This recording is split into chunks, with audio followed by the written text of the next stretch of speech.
चंबल घाटी परियोजना ये सिर्फ एक प्रोजेक्ट का नाम नहीं है, बल्कि ये मध्य भारत के एक बहुत बड़े हिस्से के लिए, सच कहें तो एक पूरी जीवन रेखा का प्रतीक है। तो चलिए समझते हैं कि कैसे इस एक परियोजना ने लाखों लोगों की जिंदगी हमेशा के लिए बदल दी। हम ये देखेंगे कि आखिर कैसे चंबल नदी पर बने इस प्रोजेक्ट ने न सिर्फ बंजर खेतों को पानी और अंधेरे घरों को बिजली दी, बल्कि ये पर्यावरण के लिए भी एक बहुत बड़ा वरदान साबित हुआ। देखिए, इस विशाल परियोजना की जो सबसे खास बात है वो इसकी नींव में ही छिपी हुई है, और वो थी एक ऐसी साझेदारी जो पहले कभी नहीं देखी गई थी। ये सिर्फ सीमेंट और स्टील का एक ढांचा भर नहीं है, ये मध्य प्रदेश और राजस्थान के बीच सहयोग की एक जीती जागती मिसाल है। सोच कर देखिए, दो राज्यों ने मिलकर एक साझा सपना देखा और उसे साकार किया, जहां हर फायदा और हर लागत बिल्कुल आधी-आधी 50-50 बांटी गई। लेकिन इस परियोजना की पूरी कहानी को समझने से पहले ये जरूरी है कि हम उस नदी को जानें जिस पर ये बनी है। आखिर कौन है ये चंबल नदी और कैसा है इसका सफर? तो चंबल का ये सफर शुरू होता है मध्य प्रदेश की विंध्य पहाड़ियों से। वहां से ये उत्तर की ओर बहते हुए राजस्थान की सीमा को छूती है और फिर एक लंबा रास्ता तय करने के बाद ये उत्तर प्रदेश में जाके यमुना नदी में मिल जाती है। मतलब एक नदी जो 3 राज्यों को आपस में जोड़ती है। और सबसे कमाल की बात जानते हैं क्या है?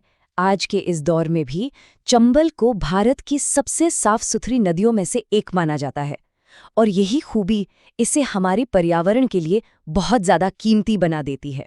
तो सवाल ये उठता है कि इस इतने बड़े प्रोजेक्ट की आखिर ज़रूरत ही क्यों पड़ी? इसे समझने के लिए हमें उस दौर में वापस जाना होगा जब चंबल एक वरदान से ज़्यादा एक अभिशाप मानी जाती थी। तो इस परियोजना का जो मिशन था वो दरअसल 4 बड़े मकसदों पर टिका था। पहला, सूखे खेतों तक पानी पहुंचाना। दूसरा, उद्योगों और घरों के लिए बिजली बनाना। तीसरा, हर साल आने वाली विनाशकारी बाढ़ को रोकना। और चौथा, चंबल के जो कुख्यात बीहड़ थे उस समस्या का हल निकालना। और इस बड़े मिशन को पूरा करने के लिए बनाए गए 3 विशाल स्तंभ, यानी कि 3 बहुत बड़े बांध, जिन्होंने इस नदी के बहाव को और इस पूरे इलाके की किस्मत को हमेशा के लिए बदल दिया। ये हैं इस प्रोजेक्ट के 3 महानायक।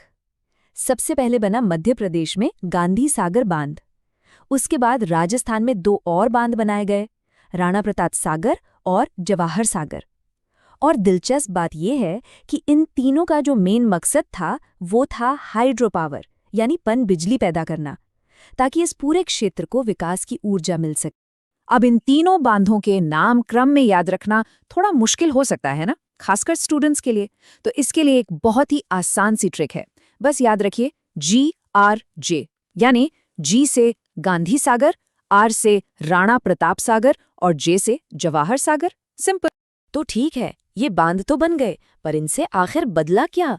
आइए अब एक नजर डालते हैं इस परियोजना के शानदार नतीजों पर।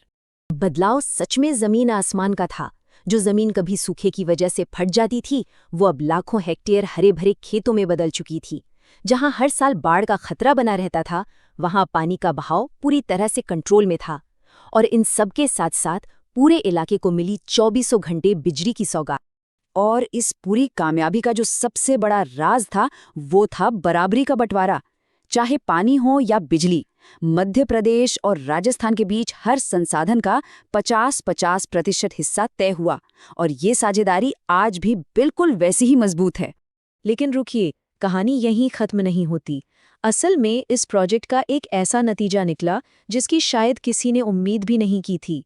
चंबल का ये साफ पानी आज घड़ियाल, दुर्लभ कछुओं और यहाँ तक कि गंगा नदी की डॉल्फिन जैसे जलीय जीवों के लिए एक महफूज पनाहगाह बन गया है।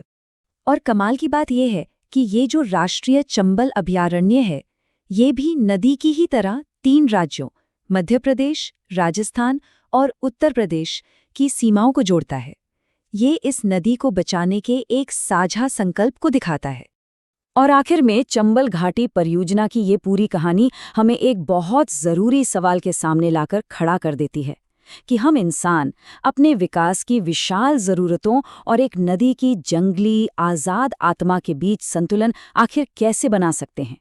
ये एक ऐसा सवाल है जिसका जवाब ढूंढना आज पहले से कहीं ज़्यादा ज़रूरी हो गया है।